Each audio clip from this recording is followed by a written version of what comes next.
Hi there, welcome back. So, this is a few months ago when I was preparing for the baby. I had done shopping for several months. This was around month 7 when I started washing and ironing the clothes. So, I used a steam iron for even wool.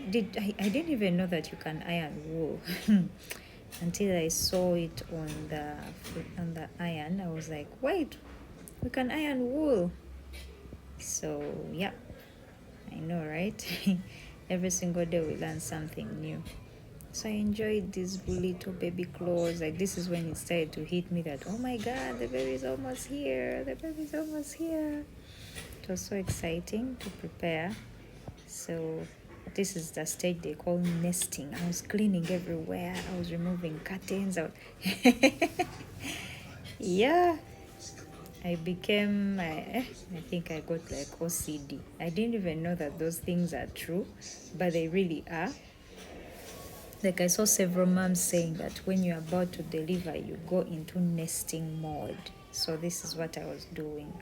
I hope you enjoy the video, and I learned a lot of ways of organizing. So I hope you can learn how to fold.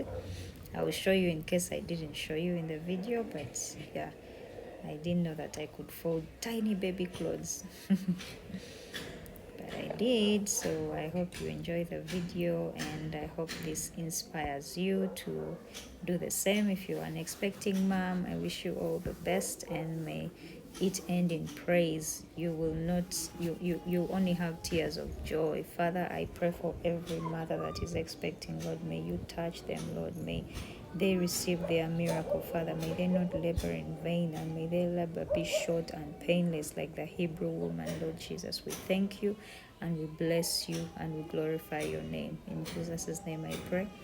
Amen. Enjoy the video.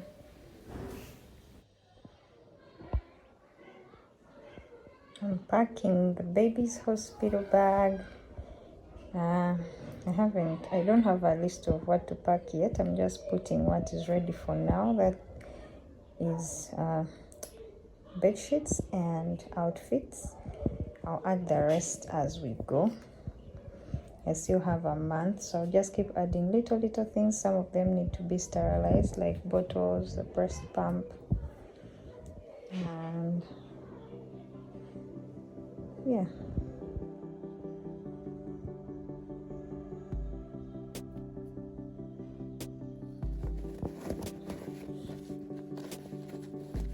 Give me that rubber.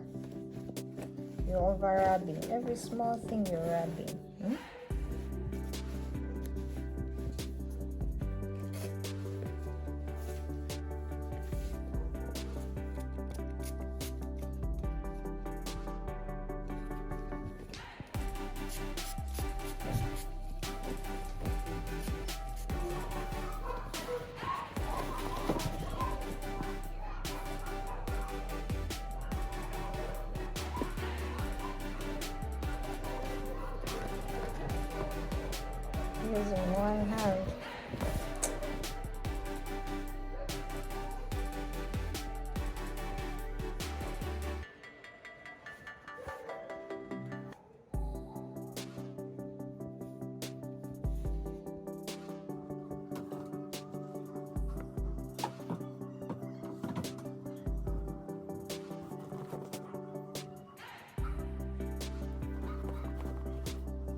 So one thing I got that I didn't have the first time is the co-sleeper.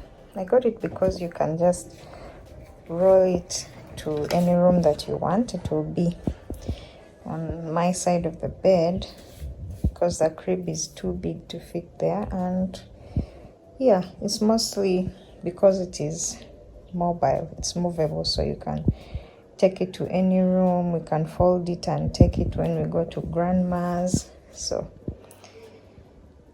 yeah, and then this is the baby's corner. It's not as organized as I would like it to be, but yeah, the dresser, and then that's the crib. It's too big to fit on my side of the bed for now, and besides, it's a bit low compared to our bed. Our bed is high, so that means that I would have to really bend to reach the baby, and that gave me a lot of back pain last time. So that's why this time around we are using the co-sleeper for a few months, and then we can transfer to the crib. So this is what it looks like. I haven't put anything.